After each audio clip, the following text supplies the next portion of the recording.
Hey team, wanted to talk about a couple other books that I got from the library. I had previously picked up a book from the library on beneficial insects that can be used in agricultural initiatives, and so I thought that that was very interesting. The book kind of segued into just like other practices as well, and kind of talked about you know like plants that would bring in beneficial insects and cover crops essentially and things like that, and just grasses and plants that you could have as a buffer zone for your agricultural areas and things like that. So it kind of segued into that. But it did touch on a few insects. But I'll be honest, I do not know too many things about bugs. I guess I've encountered them, but most of the times, like, that's on my arm, trying to get it off, or like the little boop movement. So that was kind of it in way of engagement with bugs and insects. The mosquito slap. Bees try to stay very still so they don't get upset and sting you. Let them fly away.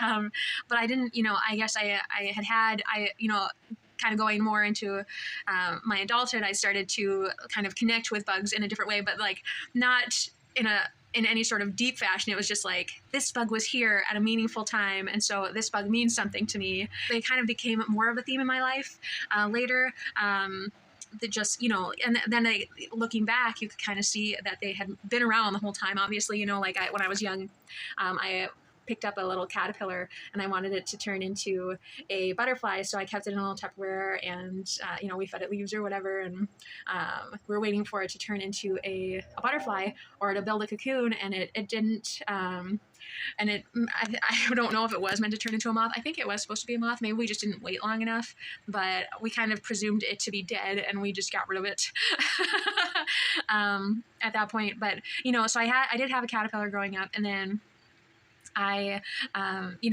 used to have these little like green bugs at camp that were kind of cute, and they would always like land on the shirt, and then you just kind of like flick them off, or they would just be on you, and you'd be like, "Hello, friends," and like whatever. But I just didn't have any sort of deep relationship to insects. But I'm learning that they are integral to the system, our ecosystem, because they are a big part of the food chain, and the things that you just take for granted. And so that's kind of why I picked up this book. I don't know if you can see it, Silent Earth, Averting the Insect Apocalypse. I know it kind of jives with Silent Spring by Rachel Carson, that talked about like the birds with DDT, and they all just could not, they could not handle the chemicals, and they all just dropped, like flies. And it was, talking about balance and, the planet and being mindful and trying to navigate the world with these pesticides and, these chemicals and things. This book I thought was very interesting because it did talk about bugs. It said that there has been a pretty drastic drop in insect life and populations, and it called on a couple of different case studies, which I thought was kind of interesting, and talked about how you can kind of test that at different elevations using like lights and different attractants, like little cans at earth level and with like a piece of fruit or whatever, how to attract the bugs and see how many in a specific area would come, and track that longitudinally over many years to see how the insect life has changed over time, because it did say that a lot of those numbers have dropped given the case studies that they had. And so I read the book. I thought it was very interesting. It also talked about pesticides in a way that I hadn't really, I heard, I guess I took those for granted as well. I knew runoff was a big problem, but I didn't realize, the different nuances of it, and how much of that does end up on the finished product, as well as, in the plants around the crops that you are spraying. So I didn't realize just how it affects the entire ecosystem and not just, little elements here and there.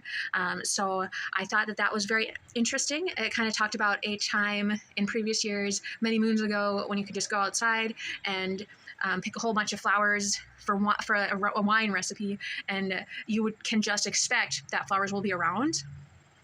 And, I just kind of look over at outside, right now, and it's all, grass and, trees, but it's a lot of grass and no flowers, some ornamental grasses and like hostas in up front, but maybe like 6, so they're ornamental. It's not a lifestyle. The flowers aren't a lifestyle here. And so they talked about how the ecosystem has changed, and how we are being mindful. We're putting aside those spaces for wildlife, for the bugs, for the animals, but they are like kind of patchwork. And if you get outside of that little patchwork piece, it's how far away is your safety zone? How far away can you go before, you just can't survive. You don't have enough food. You don't have enough XYZ. So the ecosystems that we currently have in place are very microcosmic for our wildlife. And so I think that it was just interesting to look at that, because obviously I'm very pro, boosting up our biodiversity in way of flowers, in way of trees, having more of it, having it everywhere, boosting up that element of our ecosystem in all spheres. So I do have a bias towards that. I would love to see us kind of work to build those highways from patchwork to patchwork. I think that would be very, very nice to see. And I think that would go a ways in sustainability. And I'd love to see that change. I'd love to see that happen. But I just thought that this was a very interesting book. I would recommend it just if you haven't thought overly much about the pesticides, how they're being used, and insect life. I also kind of wanted to brush on this book here. I picked it up, just a guidebook on bugs. I think that it's a great idea. I don't know anything about bugs, I guess is the bottom line. I can say colors, I can say beetle, I can say flying. There are some of those obscure ones where like, maybe not flying, but I think that a mindfulness about our environment, about biodiversity that is possible. If you haven't seen, I know some of these, I haven't, it's the Northwoods, I haven't seen them in 30 years, 33 years that I've been here. I've not seen these, some of them. So, but knowing about them and learning about them is not a bad thing. So it's about broadening your horizons, learning about the possibility and the potential that's there, and preserving what we've got and making the most of what we've got. So that's all I have to say. Would suggest both of these books if you're trying to learn more about bugs. And that's all for now. Thanks so much.